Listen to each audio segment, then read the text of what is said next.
हमने जो ये रेडियल नोड्स वगैरह या नोडल प्लेन का count is equal to azimuthal quantum number, ये जो इंफॉर्मेशंस हमने ड्रॉ करके लाई है, ठीक है ना, ये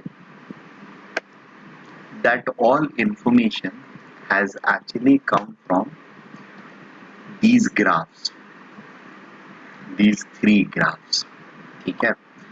Knowing the graph of psi versus r, psi square versus r and psi square 4 pi r square versus r, ठीक है. dr छूट गया यहाँ पे, dr versus r.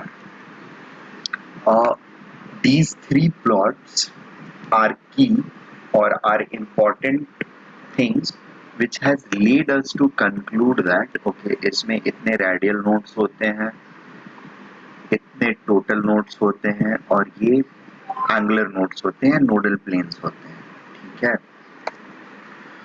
radial nodes जहाँ पर ऐसा radial position जहाँ पर probability of finding electron 0 हो, ठीक है. 1s का प्लॉट जो साई या साई स्क्वायर या psi square 4 pi r square d r का हमने देखा, we found that there is no such zero value, ठीक है. एक तो न्यूक्लियस के ऊपर है और एक इन्फिनिटी के ऊपर है, ठीक है. इन्फिनिटी एंड न्यूक्लियस, इन दोनों को छोड़ के अगर कोई तीसरा पॉइंट, यानी इन दोनों को छोड़ के कोई पहला ऐसा पॉइंट होता जहां पर कि वो जीरो होता, then we could have told. So basically यहाँ पर दो चीजें हमको ध्यान रखनी है. r is equal to zero, that is nucleus, and r is equal to infinity. अगर इन दो वैल्यूज पर जीरो हो रहा है मेरा फंक्शन का वैल्यू या probability finding value, they are not considered as nodes, ठीक है. Nucleus is a permanent node, a fixed node, ठीक है. उसको काउंट नहीं करते हैं, नंबर ऑफ नोड्स काउंटिंग में हम नहीं करते हैं.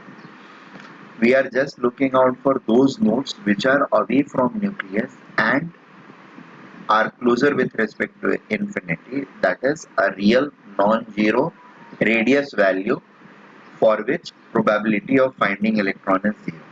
Number 1. Number 2, चूंकि 1s में कोई भी ये नहीं हो रहा था, मतलब नोड्स फाइंड नहीं हो रहा था, एंड साथ में the electron density, ठीक है, इलेक्ट्रॉन डेंसिटी या प्रोबेबिलिटी ऑफ फाइंडिंग इलेक्ट्रॉन जो है, that is going to decrease, initially it increases, then decreases, it is decreasing to a minimal value, ठीक है. यानी पहले इंक्रीज करता है, फिर डिक्रीज करता है और डिक्रीज करके जीरो तक चला जाता है. तो इस टाइप का नेचर डिपिक्ट करने वाला जो कर्व या इक्वेशन था, ठीक है, वो इक्वेशन हमने इन ग्राफ्स के बेसिस पर डेवलप किया. Are we getting this point? That graph is showing the number of nodes. Yes, it will show. आगे के ग्राफ्स, इसमें कोई नोड नहीं है तो कोई भी नोड शो नहीं हो रहा है, ठीक है. It is not showing any node, क्योंकि यहाँ पर कहीं पर भी ये एक्स एक्सिस लाइन को क्रॉस नहीं कर रहा है. नोड क्या होता है? वेव जो होता है अगर ऐसे क्रॉस कर रहा है तो this is point of node, this is point of node, this is point of node, right. यहाँ पर साई कर्व जो है मेरा, वो कहीं पर भी टच नहीं कर रहा है, right. Sai curve is not touching और नॉट क्रॉसिंग. टच तो कर रहा है, क्रॉस नहीं कर रहा है. It's not crossing the x axis at any given point, therefore there is no node in s orbital. और s orbital ये एक्सपोनेंशियल डीके फंक्शन जो होता है, ठीक है, that is there to ensure that electron density will eventually fall down to zero no matter what orbital we are looking at a distance infinity, ठीक है. अगर इन्फिनाइट डिस्टेंस न्यूक्लियस से कर देते हैं तो that will ensure that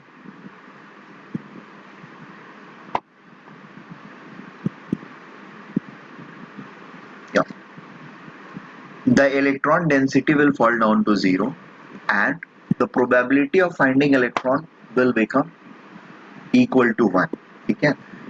अगर पूरे स्पेस को, पूरे यूनिवर्स को एक स्पेस में ले लेते हैं एंड उसमें प्रोबेबिलिटी ऑफ फाइंडिंग इलेक्ट्रॉन करते हैं तो कहीं ना कहीं तो मिलेगा, प्रोबेबिलिटी 1 हो जाएगी। सो इस तरह के लिमिट्स के बेसिस पर हमारा ये रेडियल पार्ट में ये वाला कंपोनेंट आता है, एक्सपोनेंशियल कंपोनेंट, ठीक है।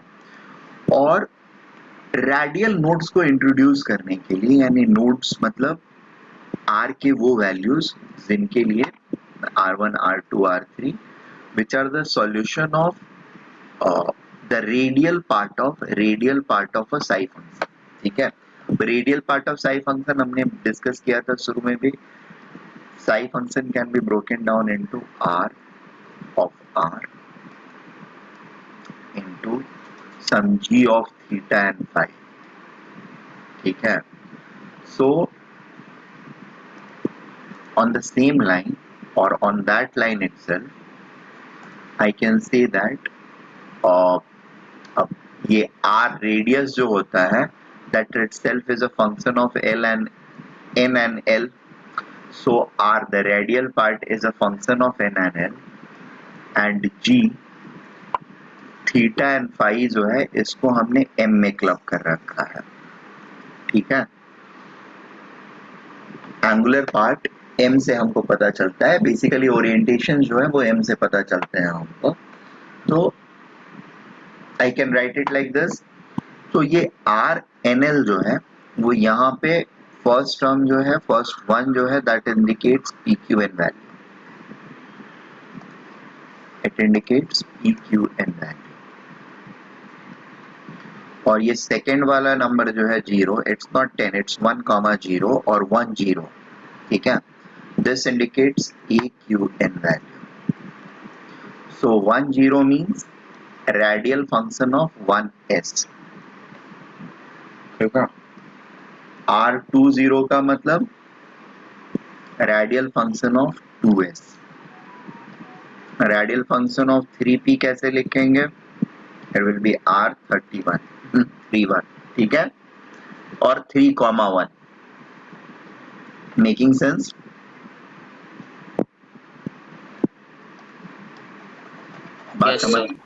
बात समझ में आ रही है? ओके। अब अगर मुझे रेडियल नोड्स इंट्रोड्यूस करना है, यानी r की किसी पर्टिकुलर वैल्यू, रियल वैल्यू के लिए फंक्शन को 0 होना है, रेडियल पार्ट को 0 होना है, तो ऑब्वियसली मुझे कुछ अलजेब्रिक एक्सप्रेशंस डालने होंगे, कुछ पॉलिनोमियल फंक्शन डालना होगा। तो अगर एक ही सॉल्यूशन मुझे चाहिए r का, तो I will have to put a linear equation, ठीक है, इन वेरिएबल r। अगर मुझे दो रियल सॉल्यूशंस चाहिए, दो डिस्टिंक्टिव r चाहिए, तो I will have to make और put a quadratic equation in r। 3 चाहिए तो क्यूबिक एक्सप्रेशन, 4 चाहिए तो बाई क्वाड्रेटिक इक्वेशन। ये बात समझ में आ रही है?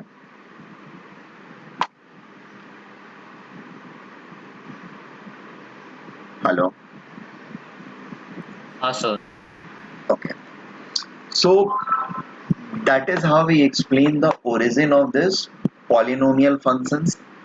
अब ये polynomial functions हमको समझ में आ गया। Now we need to relate certain parts of polynomial function with some of these informations. ठीक है?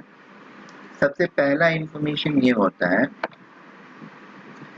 r का जो मैक्सिमम पावर होगा ना पॉलिनोमियल फंक्शन में, r का जो मैक्सिमम पावर होगा, ठीक है, that is going to indicate, the maximum power is going to indicate total nodes, ठीक है। maximum power of r is going to be the total node, that should be very much clear। and principal quantum number के साथ total node कैसे indicated है? n-1 करके। तो n की value क्या हो जाएगी? जो यहाँ पर दिया हुआ है मैक्सिमम पावर है, ठीक है, दैट प्लस 1। सो अगर मैक्सिमम पावर मान लो यहाँ पर x दिया हुआ है, तो मेरा प्रिंसिपल क्वांटम नंबर क्या होगा? x plus 1।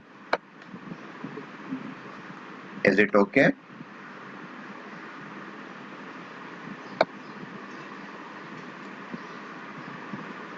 Hello hello, is it clear? Yes sir. Sir but यहाँ हाँ, पे आर मतलब क्या होता है? कहाँ आर? ये आर, और ये आर का small R capital R. Small R. Small R is separation from nucleus. हाँ हर्षित, तुम्हारी आवाज बहुत धीरे आ रही है। तुम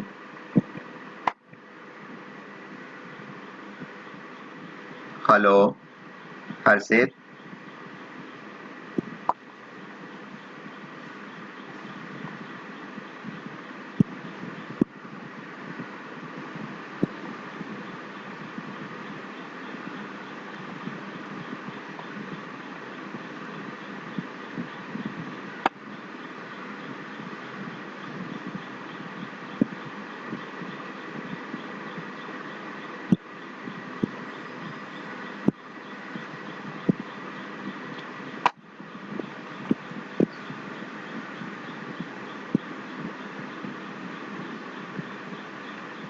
हेलो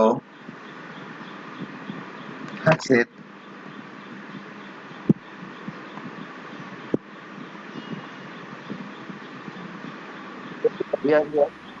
हेलो।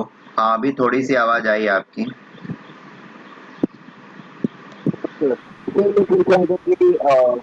नहीं, आपकी आवाज बहुत ये ब्लर आ रही है।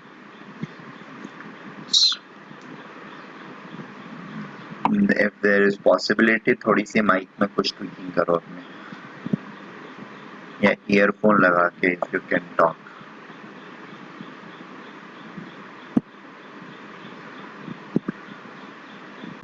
बात समझ में आई हम लोगों को?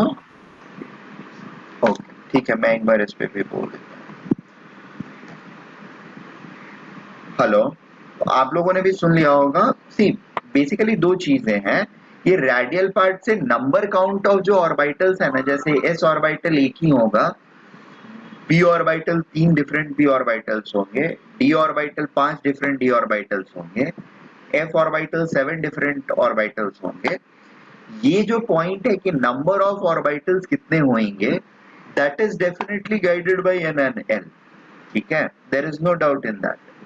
बट वो साथ हो करके भी किस डायरेक्शन में ओरिएंटेड रहेंगे, इससे ना तो एल एन का लेना देना होता है, ना एल का लेना देना होता है। ठीक है, तीन चीजें किस तरीके से रहेंगी, ये उनका चॉइस होता है। That is guided by G theta only, और M number, magnetic quantum number. ठीक है, तीन चीजें तीन ऐसे पैरेलल रह सकती थी एक दूसरे के। Again why to be lie perpendicularly only, there is no need.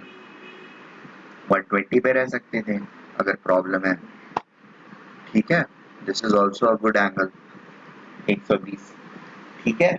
छह लोग से 60 डिग्री पर छह वो ओरिएंटेड रहेंगे, why to be at one, मतलब perpendicular to each other. So there were other possibilities also, but it chose to be in this particular 2p वाला, तीन अलग अलग एक्सिस के अलॉन्ग ओरिएंट होकर के रहना इन्होंने चूज किया। और ये चॉइस किसके ऊपर डिपेंड करती है? एम के ऊपर डिपेंड करती है। क्लियर है? I hope this is clear now. Okay, let me go ahead. So I was talking about the maximum power of R. Maximum power of R is equal to n minus 1. From here we can always get my n value, that is PQN मेरा क्या है? Looking at the polynomial part of the radial vector, या radial vector ही होता है, radial part of the psi function के polynomial component को देख करके I can find P Q N. ठीक है, दूसरी चीज होती है, अब मैक्सिमम पावर तो हमको पता चल गया। अब दूसरी चीज इसमें ढूंढनी ये होती है, for how many distinctive real values of R, distinctive real values apart from zero and infinity, हम my R function is becoming equal to zero. ठीक है, जैसे देखो अगर मेरे पास ऐसा कोई फंक्शन है r⁵ माइनस r³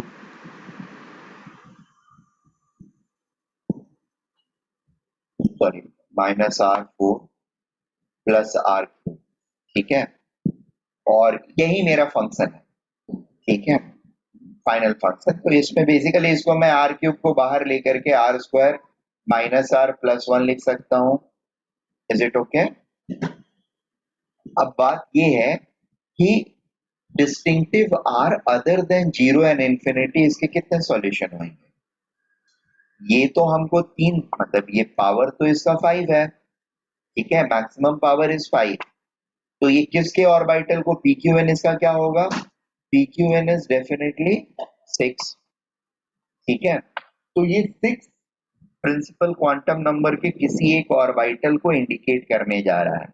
कौन से को करने जा रहा है ये अब हम जब फाइंड आउट करने चलते हैं, तो this thing comes into our picture, ठीक है। क्या यहाँ पर डिस्टिंक्टिव आर वैल्यूज फॉर विच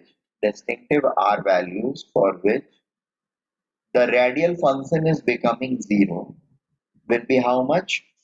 2, ठीक है। ये 2 इंडिकेट करता है radial node. Distinctive values of r other than 0 and infinity for which radial part becomes 0 is known as radial node, ठीक है। बात समझ में आ रही है? तो अगर ये फंक्शन की बात करें तो रेडियल नोड मेरा कितना है? 2 है। टोटल नोड मेरे कितने हैं?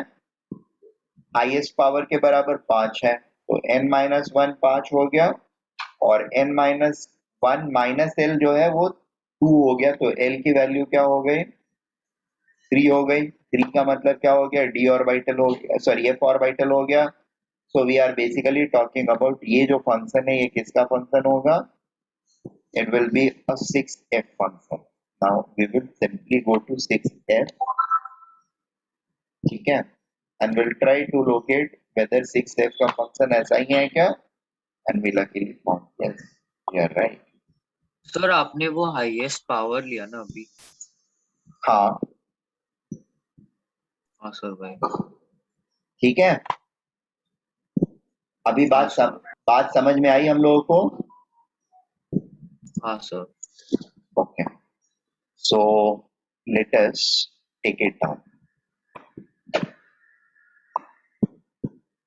सर ये सब जो सेकंड वाले कॉलम में ये सब जो फॉर्मूलाज है वो हम लोग आगे करेंगे, या वो मतलब क्या होता है? नहीं, इसको करना नहीं है, इसको याद नहीं करना है, ठीक है। अगर हाँ सर, कभी वो दिखने में बहुत ही। हाँ वियर्ड है, तो इसका मतलब जो है सारे पार्ट्स का बता तो रहा हूँ कि ये क्या है, ये क्या रिप्रेजेंट कर रहा है? रियल वैल्यूज ऑफ आर, जिसके लिए आर फंक्शन, ये आर फंक्शन जो है वो 0 हो जाए, ठीक है। रियल वैल्यू ऑफ रेडियस जिसके लिए आर फंक्शन 0 हो जाए, इसके लिए ये पॉलिनोमियल पार्ट है। ये किस पार्ट के लिए? ये डीके पार्ट को इंडिकेट करने के लिए है।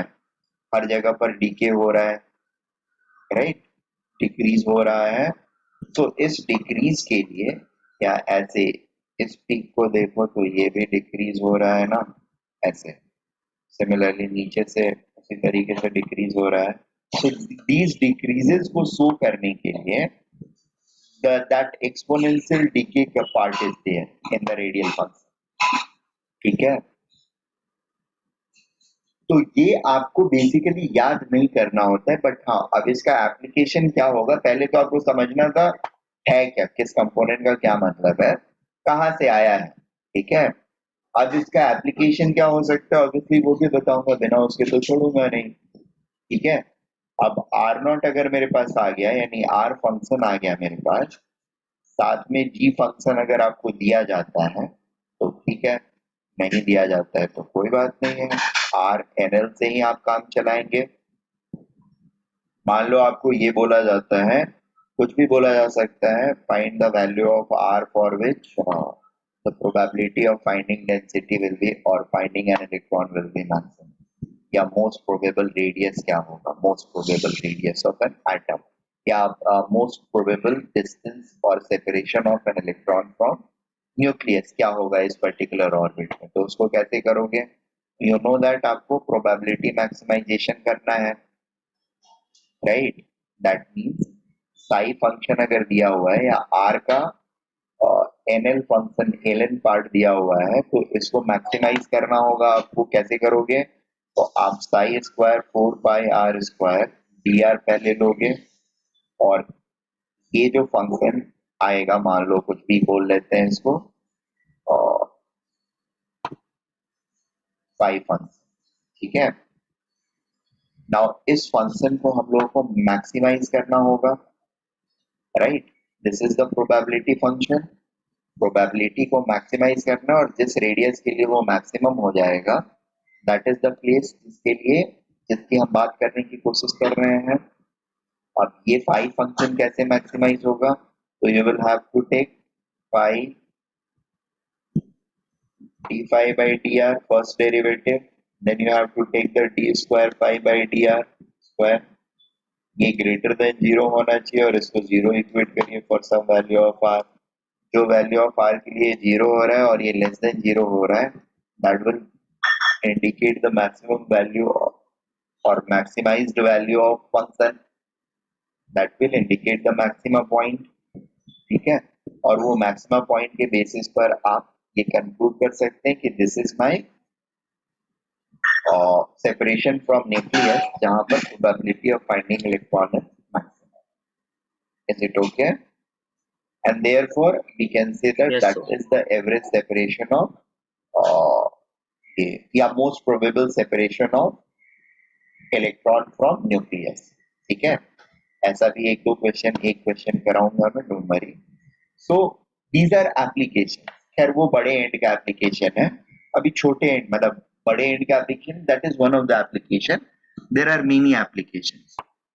The first hand thing was I wanted you guys to understand कि रेडियल वेव फंक्शंस जनरेट कैसे हुआ, या सबसे बेसिक क्वेश्चन कि कोई भी एक वेव फंक्शन अगर आपको दे करके पूछ दिया जाए कि ये किस ऑर्बिटल को करस्पॉन्ड करता है, तो are you able to deduce it और नॉट। फॉर एग्जाम्पल मैं एक अभी आपको दे करके और जज कर लेता हूँ whether you guys have understood me properly or not, ठीक है ना। पता तो चलना चाहिए मुझे, right. So suppose my R, N and L is looking something like this।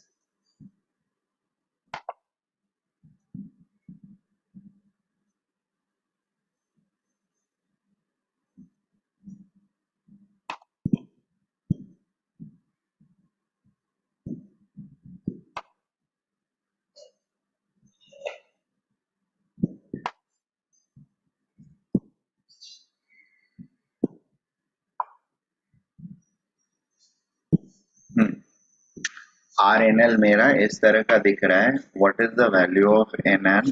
What is the value sir n of N and L? Yes, tell me, N की क्या वैल्यू होगी? 6। 6 क्यों होगी भाई? Sorry sir 7। हाँ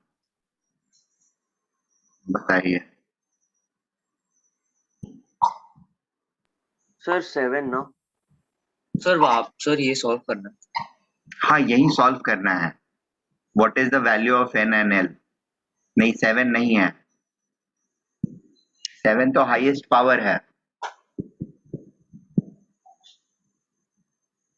N क्या है? Principal quantum number. L क्या है? Azimuthal quantum number. क्या होगा इस वाले का? तो यही सब गलतियां करोगे।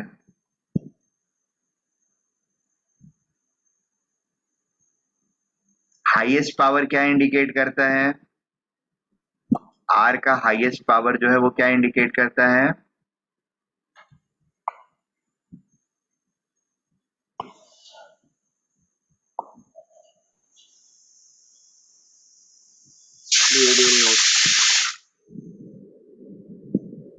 Total nodes. टोटल नोड्स क्या होते हैं? n-1। n-1 तो n की वैल्यू क्या होगी? सर 8 8। सर 6 क्या 6?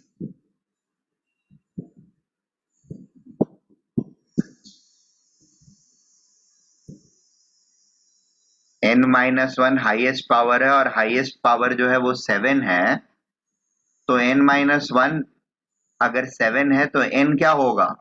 6 हो जाएगा। तो 7 कहाँ से आया? तुमने बोला तो मैंने 7 ले लिया। 7 नहीं है क्या? देशपांडे ने बोला 7, किसने बोला? अथर्व ने बोला। कौन से अथर्व ने बोला? सर वो दूसरे वाले अथर्व। अथर्व देश पांडे ने। हेलो, अथर्व देश पांडे, क्या हुआ सर? व्हाई डिड यू से 7? सर मैंने 7 कब बोला? मेरे आपने पूछा कि n की वैल्यू क्या, तो मैंने 8 बोला। अच्छा, n की वैल्यू तुमने 8 बोला। हाईएस्ट पावर 7 किसने बोला मुझे? सर वो तो आपने ही लिख दिया, इसलिए मैंने अज्यूम कर दिया।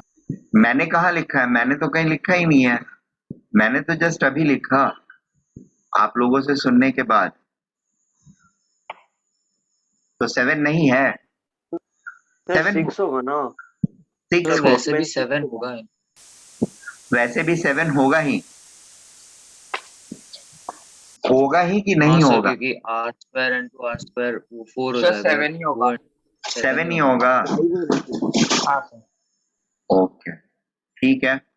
तो ये इतना डर सर क्यों रहे हम लोग? क्या? R cube, R square and R square को मल्टीप्लाई करेंगे तो we are definitely going to get r to the power 7 and this 7 is going to be the maximum power or the order of this polynomial. ठीक है? Polynomial function का जो order होगा, order of polynomial function, order of polynomial नोमियल part of radial wave function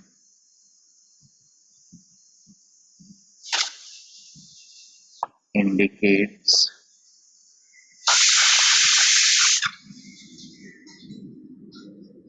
total nodes. Is it okay? That is equal to n-1. पहला point, ठीक है।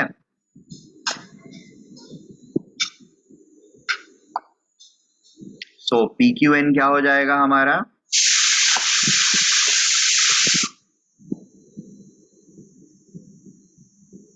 P Q N will be 8 8। अभी कौन सा सब टॉपिक चल रहा था हमारा? अंडरस्टैंडिंग समथिंग ना, details of orbital and understanding these function, ये उसी का पार्ट है, ठीक है। This is not different. एक सेकेंड हो जाओ, शुभम का कॉल आ रहा है। Yes, hello.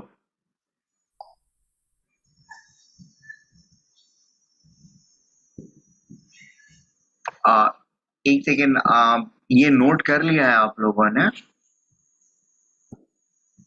कर लिया है तो कोई बात नहीं है, इसको रहने दो।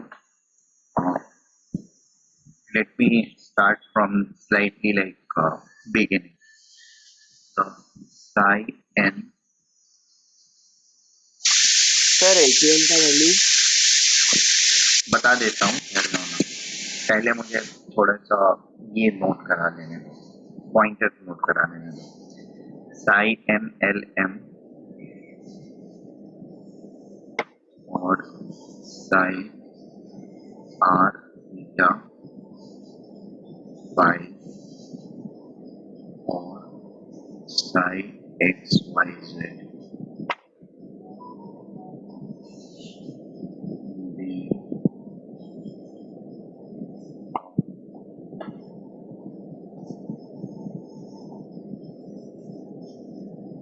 वेरिएबल separable one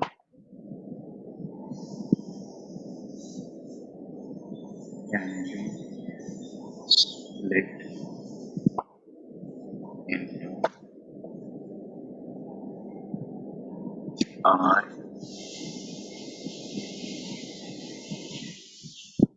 R और RNL, ठीक है। इसके साथ नहीं कर सकते, इसमें तीनों ही कंपोनेंट आएंगे, R के साथ भी और साई के साथ भी, इनका कुछ नहीं कर सकते। इन दोनों के लिए कर सकते हैं, तो वो मैंने कर दिया। सो साई N और L जो होते हैं NLM, this can be written, इसको अगर लिख रहे हैं तो I can write as RNL into GM,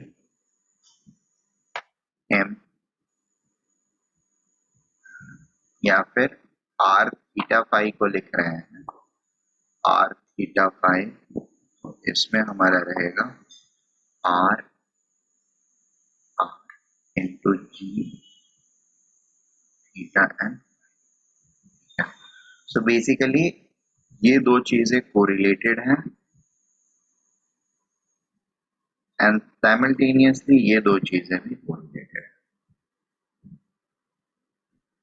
is it okay? Theta और फाई कंपोनेंट्स मिला करके हमको M कंपोनेंट मिलता है, N और L कंपोनेंट मिला करके हमको R कंपोनेंट मिलता है, ठीक है। Now next thing is upon, sir थोड़ा स्क्रॉल अप करो ना, वो बॉक्स देखना है बॉक्स कौन सा? सर, ये बॉक्स। ये नहीं वाला ना? हाँ sir. Upon investigation of psi versus R, psi square versus R,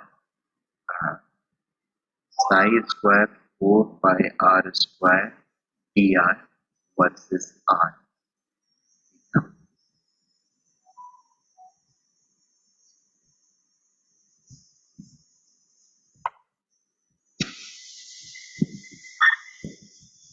actually बाकी तीन से तो कम, इससे सबसे ज्यादा ये वाला फंक्शन जो है ना, this is more indicative of what I am going to write, ठीक है। So we can actually eliminate them if you don't, I mean, we can actually eliminate the other two. Upon investigation of psi versus R curve, we can understand that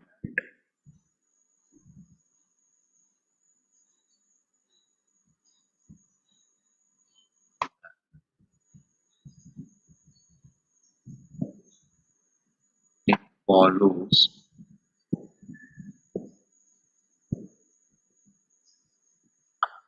of damped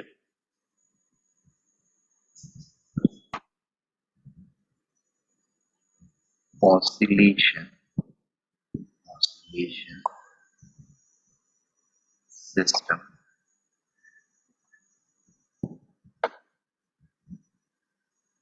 with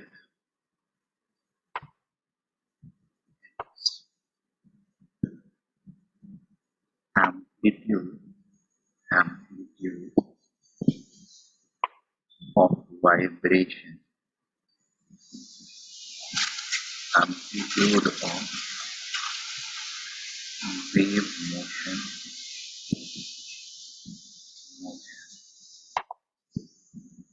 decreasing exponentially with increasing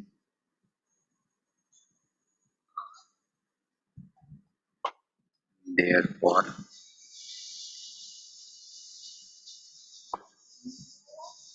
हाँ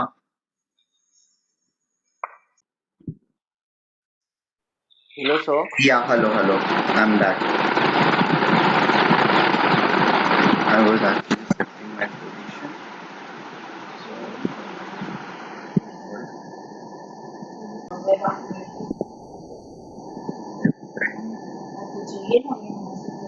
Number of homes, that is size of the zero at different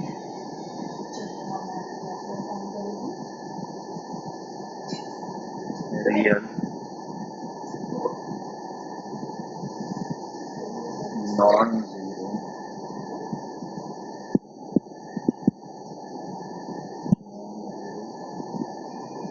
and real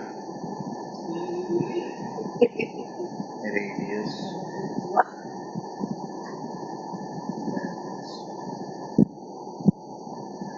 for this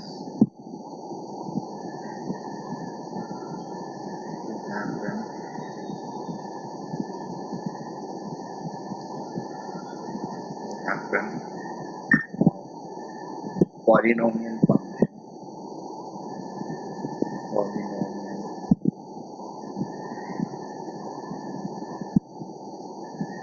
term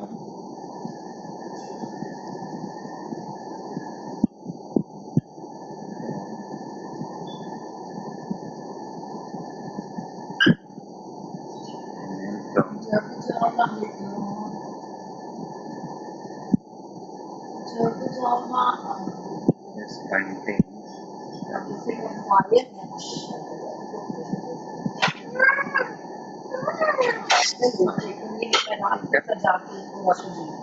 और ये दोनों term मिला करके हमारा generate होता है. सो psi is going to be a mix of two things. ठीक है, एक जो टर्म है वो e to the power minus r by tau के फॉर्म में है, ठीक है, और दूसरा टर्म जो है वो एक पॉलिनोमियल फंक्शन है, पॉलिनोमियल फंक्शन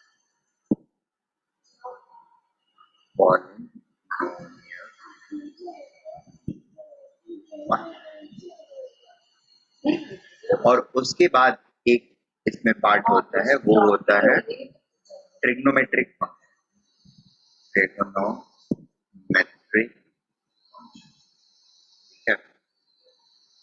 ये इंटायर टर्म्स होते हैं. ये जो पार्ट होता है this is what we call R R और आर, और ये पार्ट जो होता है उसको हम बोलते हैं जी थीटा फाई और जी एम. ओके, नेक्स्ट चीज sir can you scroll up last time से नोट कर लें. इसको भी साई एनएलएम लिख सकते हैं, साई एनएलएम और psi R theta. Hello, sir. हाँ बोलो. सर अगर डिस्कनेक्टेड है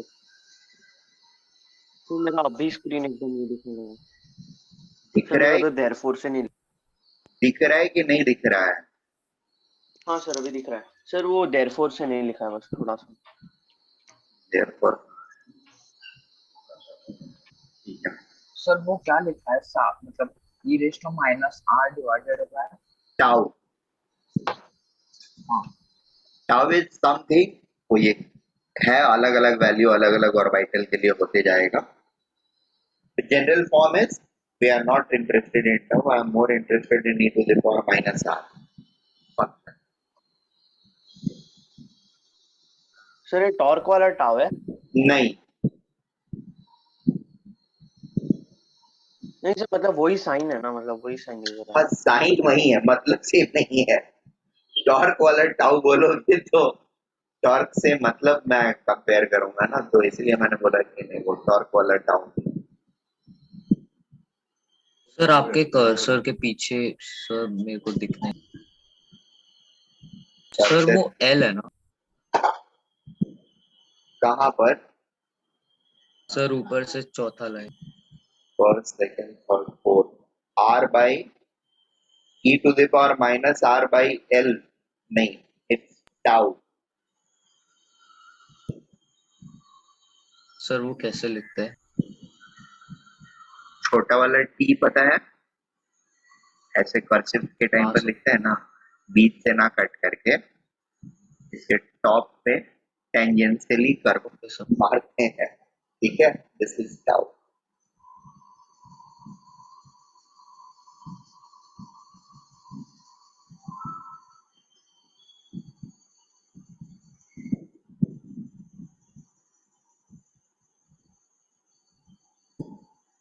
सर फिर वो फॉर्म क्या लिखा है उसके बाद में Full stop. Also psi for different orbitals have different number of modes. नहीं सर वो फॉर्म मतलब इस termed as e raise to minus R Is by tau form is termed as नहीं, psi will have one term as this. इस form का अच्छा sir और वैसा हो हाँ एक्सपोनेंशियल डिके या इसको क्या फॉर्म बोलते हैं, इसके इस फॉर्म को एक्चुअली बोलते हैं हम लोग एक्सपोनेंशियल डिके फॉर्म या एक्सपोनेंशियल डिके इक्वेशन या फंक्शन, एक्सपोनेंशियल डिके फंक्शन. कहीं पर भी एक्सपोनेंशियल डिके फंक्शन आएगा तो the general form is going to be this, ठीक है. और ये जो कर्व दिखा रहा था मैंने बताया आप लोगों को इस तरह का होते जा रहा है. इफ यू रिमेम्बर अभी थोड़ी देर पहले sorry e raised to minus x वाला. हाँ, तो यहाँ पर ये this is exponential decay curve and इसी को फोर्स डैम्पिंग भी बोलते हैं, या वहां पे जो वर्ड यूज किया है मैंने ना, डैम्प्ड ऑसिलेशन, फोर्स डैम्पिंग या डैम्प्ड ऑसिलेशन, ये डैम्प्ड ऑसिलेशन का केस है. और एक्चुअली इलेक्ट्रॉन मैटर वेव जो वो डैम्प्ड ऑसिलेशन ही है, डैम्प्ड ऑसिलेशन ऑफ ये स्टैंडिंग वेव्स, स्टैंडिंग मैटर. देखो इसमें से काफी सारी चीजें ना जब आप लोग सेकेंड टाइम इसको पढ़ोगे ना तो ज्यादा क्लियर रहेंगी. एक बार आपका वेव मैकेनिक्स पूरा हो जाता है ना, उसके बाद इसको पढ़ोगे ना थोड़ी ज्यादा क्लैरिटी आप लोग को मिलेगी. तो ये एक तो थोड़ा कॉम्प्लेक्स है, और कॉम्प्लेक्स इसलिए है क्योंकि काफी सारी चीजें पता नहीं होती एंड उस टाइम पे हमको पढ़ाना होता है, क्योंकि इसको बगैर पढ़ाए हुए फिर periodic properties और chemical bonding पढ़ा पाना completely that's impossible. और इसको पढ़ाने के लिए हमको लगभग क्या बोलूं, मतलब 30% ऑफ द फिजिक्स का लेनी पड़ती है. काफी सब्सटेंसिव पोर्शन ऑफ फिजिक्स को हमें लेना पड़ता है, समझाना पड़ता है, अदरवाइज ये model anyway. So that is the thing. Sir मुझे नोट करना है कहाँ तक? यहाँ तक तो नोट कर लिया था तुमने ना. हाँ सर नंबर ऑफ नोड्स हो गया अभी वो हाँ सर बस उधर ही रोक दो हाँ नीचे मैं सर नोट कर लिखना चालू करता हूँ. हाँ बोलो ना. सर जो पहला वाला साई फंक्शन दिया था एकदम स्टार्टिंग में, वो वाला और इसमें फर्क क्या है? कौन वाले साई फंक्शन में? सारे साई स्ट्रेट सर वो फंक्शन डेल्टा स्क्वायर साई वाला. हाँ सर वो. ये वही नहीं है, सर वो ये वाला. वही है, वो डिफरेंशियल इक्वेशन के फॉर्म में था. अब हम यहाँ पर उसके सॉल्यूशन, जो नेचुरल फॉर्म उसका है, जो एक्चुअल फॉर्म है साई का, उसको डिड्यूस कर लिया है हमने. अभी डिड्यूस तो वैसे करके तुमको दिखाया नहीं है, बट हम ये अज्यूम कर रहे हैं कि वो डिड्यूस हो गया है. अब उसका डाइसेक्शन करके we are trying to understand its behaviour, ठीक है.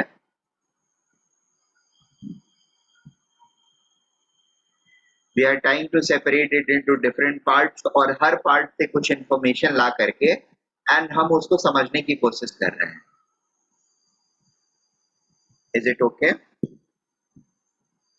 एक्चुअली होता क्या है, यस सर. रियलिटी क्या है कि ये फंक्शन जो है ना, बहुत सिंपल केसेस के लिए, जैसे हाइड्रोजन के लिए हम सॉल्व कर सकते हैं, ठीक है। बहुत बहुत कॉम्प्लिकेटेड एटम जब होते हैं हमारे पास, तब बड़े एटम जो होते हैं जिनके अंदर लार्ज नंबर ऑफ इलेक्ट्रॉन्स हैं, ठीक है, 15 20 25 30 इलेक्ट्रॉन्स हैं, तो उनके लिए साई फंक्शन सॉल्व करके निकाल पाना एग्जैक्ट कि क्या होगा equation, that itself is a very tedious task, not for we human being only, but for even supercomputers. They have to do a very rigorous एक aspect of mathematics होता है numerical analysis.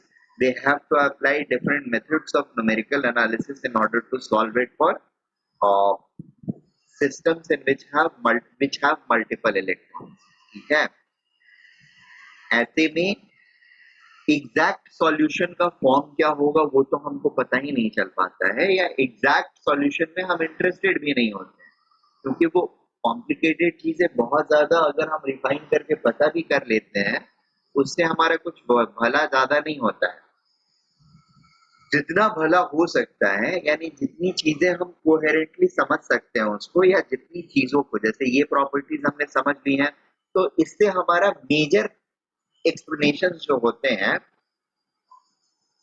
चाहे वो chemical bonding का हो या चाहे वो पीरियोडिक प्रॉपर्टीज का हो, वो सारी चीजें हो जाती, ठीक है। माइनर वाले अगर मान लो किसी एक चीज में कोई आपने बिहेवियर देखा है and you like wanted to investigate it with ये नहीं मुझे करना ही है, and you started looking very minutely at all these things, फिर आपको बाद में पता चलता है कि अच्छा सिर्फ ये बिहेवियर यहीं पर नहीं है, कहीं और भी है, 2-3 जगह में आप प्रिडिक्ट करते हो इस रीजन से हो रहा है। That is how the discoveries happen, ठीक है। अब अभी के लिए क्या है कि हमें जनरली लाइक एक जनरल कोहेरेंसी जो होती है, जहां जहां चीजें कोहेरेंट है और जो कोहेरेंट बिहेवियर्स है उनको हाईलाइट करके आपको इस लेवल पर पढ़ना होता है, ठीक है। स्पेसिफिक इंफॉर्मेशन जो होती जाएंगी, इसका क्या कर्व्स है, इसका क्या प्लॉट्स है, कहाँ कहाँ एग्जैक्टली नोड्स आएंगे, ये सारी चीजें जब आप एक्चुअली रिसर्च में जाओगे ना, रिसर्च करोगे ईच एलिमेंट के ऊपर, then only you need to know and understand, तब आपको अंडरस्टैंड करने की जरूरत पड़ेगी या नो करने की जरूरत पड़ेगी, ठीक है। तब शायद आप इन फंक्शंस के बारे में और थोड़े से डिटेल में जानो, ठीक है। बट अभी के लिए हमारा क्या होता है, एक तो इसके साथ कॉम्प्लिकेशन है कि इजीली हम सॉल्व नहीं कर सकते हैं, हाइड्रोजन को छोड़ करके बाकी किसी के लिए हम इजीली सॉल्व नहीं कर सकते, मैनुअली तो नहीं ही कर सकते, ठीक है।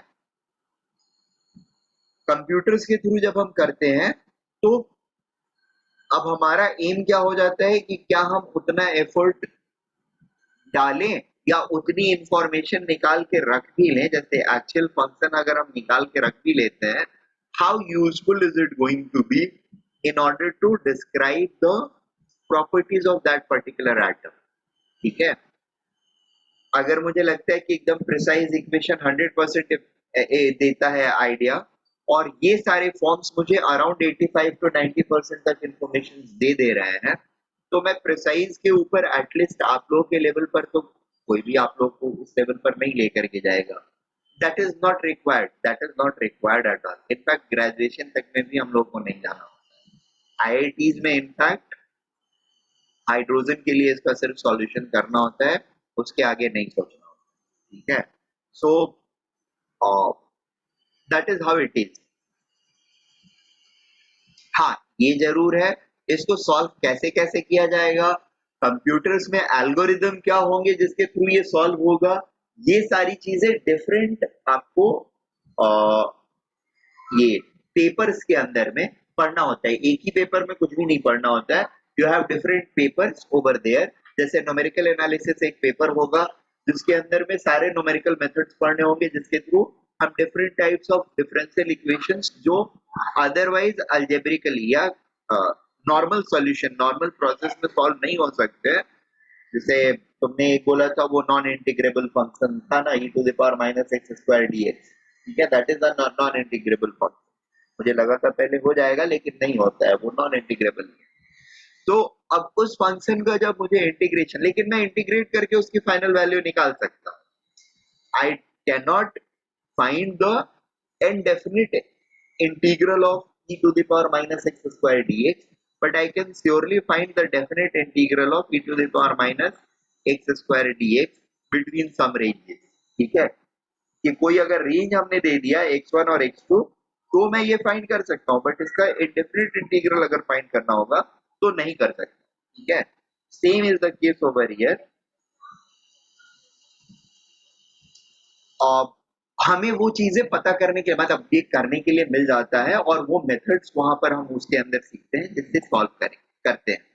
सो that is what you are going to learn. I mean के बाद में आप पढ़ोगे, जब भी पढ़ोगे, अभी जो चीज जिस पर्पस के लिए हम इसको पढ़ रहे हैं that is more important. And this psi is same as that Schrodinger's equation वाला psi, there is no difference, ये वही है इनका, और इसी का हम लोग डिफरेंट कंपोनेंट्स को निकाल निकाल के समझने की कोशिश कर रहे हैं। ठीक है, next thing is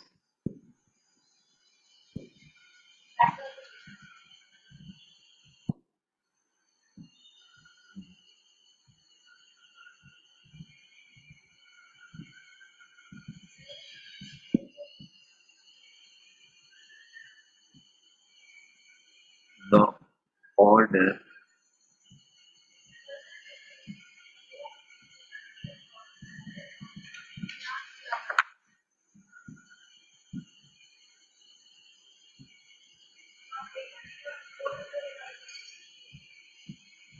order of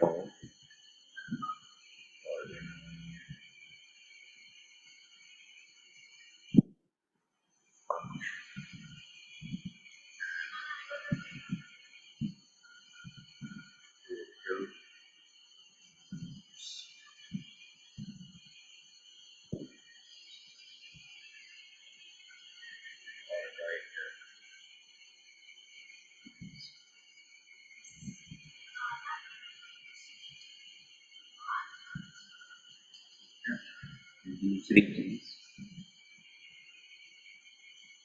the number of non zero real various.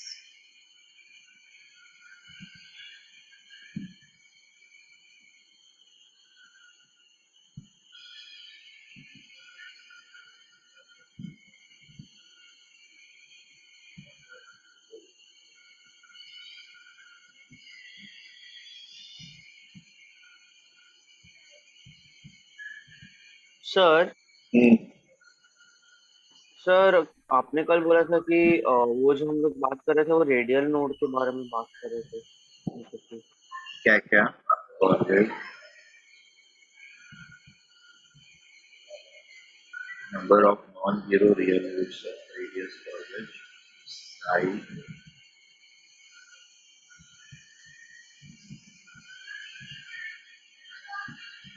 r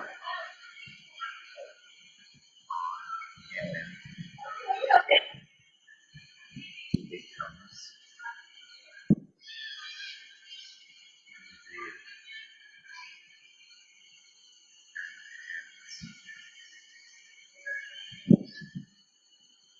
psi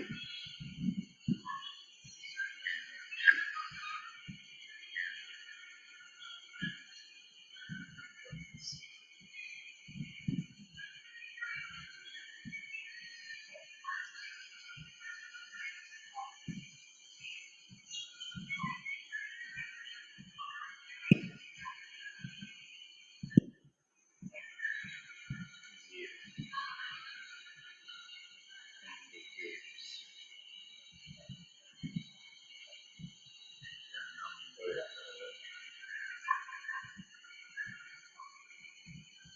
radial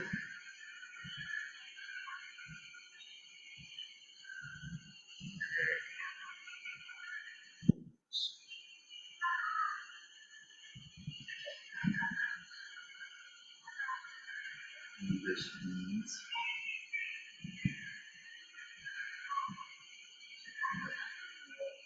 polynomial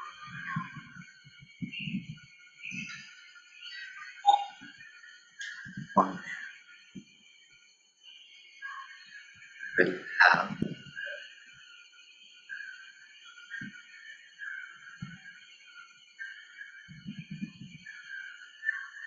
same number of non-zero roots as number of radial nodes. यहाँ पर क्या हुआ? Order of polynomial function, order of polynomial function,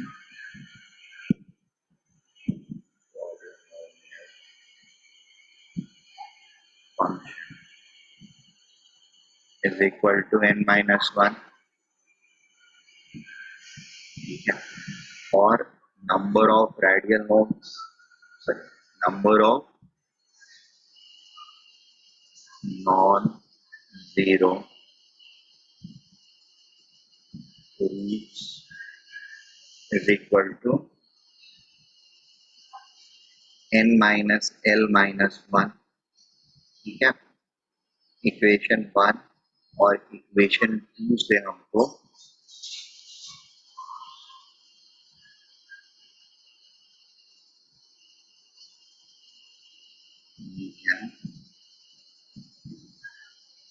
get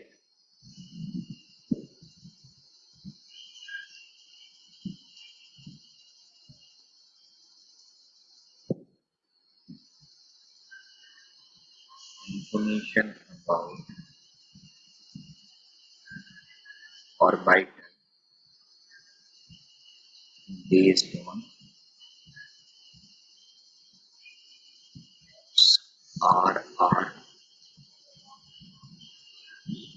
expression,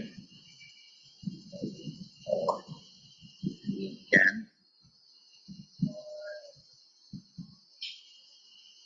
generate RR component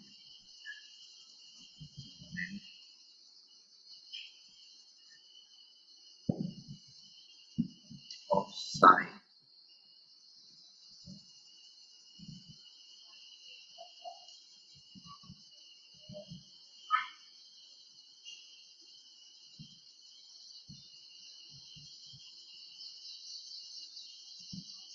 by knowing n or l value n, and by knowing n and l, or sorry, from n and l values. Is this okay?